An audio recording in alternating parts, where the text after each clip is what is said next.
Hello বন্ধুরা, চলে এসেছি আবার। এই যে তোমাদেরকে বলেছিলাম যে আমার দিদি মৌসুমি লেবু কিনে নিয়ে এসেছিল।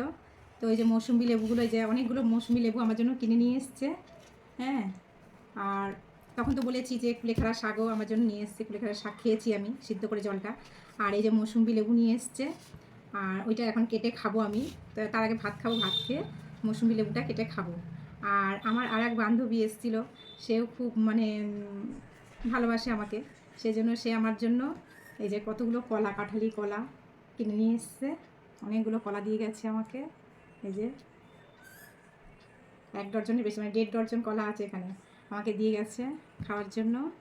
আর মৌসুম্বি লেবু সেও কিনে দিয়ে গেছে। এই যে অনেকগুলো লেবু কিনে দিয়ে গেছে।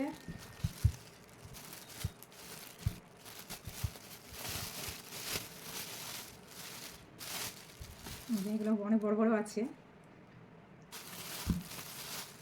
দিদি দিয়ে গেছে। লেবুগুলো খুব মিষ্টি, কালকে খেয়েছিলাম তো, কালকেও মানে খুবই মিষ্টি লেবুগুলো।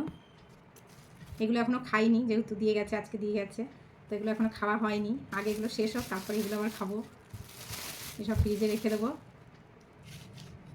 আর মা ছিল এতদিন, মা 2 মাস ছিল আমার কাছে, মা এখন চলে গেছে, তো মনটা খুব খারাপ। মা ছিল, ঘরটা বেশ ভরা ভরা ছিল, আর মা নেই, তো ঘরটা খুব ফাঁকা ফাঁকা লাগছে। তো দিদির কাছে গেছে, আবার কিছুদিন থাকবে দিদির কাছে, দিয়ে আবার চলে আসবে। মা থাকলে বেশ লেবুগুলো সুন্দর করে কেটে দেয় আমাকে, মাও খায় আমিও খাই, সবাই মিলেই খাই। তো মা নেই, এখন আমাকে একা একা খেতে হবে। আর মা থাকলে বেশ ভালো লাগে, গোটা ঘরে ঘুরে বেড়ায়, তো এখন নেই, মনটা ভালো লাগছে না। তো কী করা যাবে, এখন কিছু করার নেই।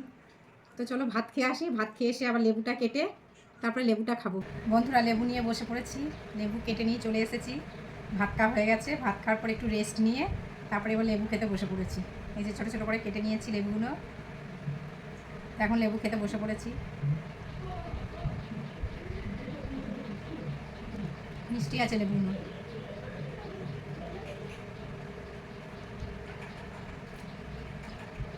আমার মেয়েকে বললাম খাবি, তো আয়, খাবে না, খেতে চায় না। যখন মন হবে খাবে, যখন মন হবে খাবে না।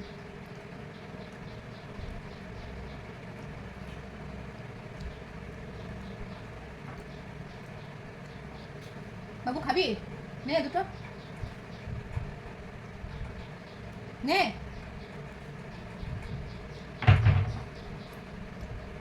খাবে না,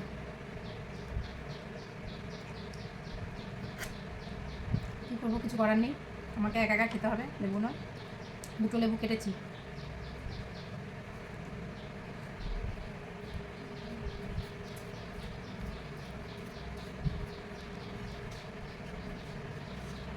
রস আছে লেবু।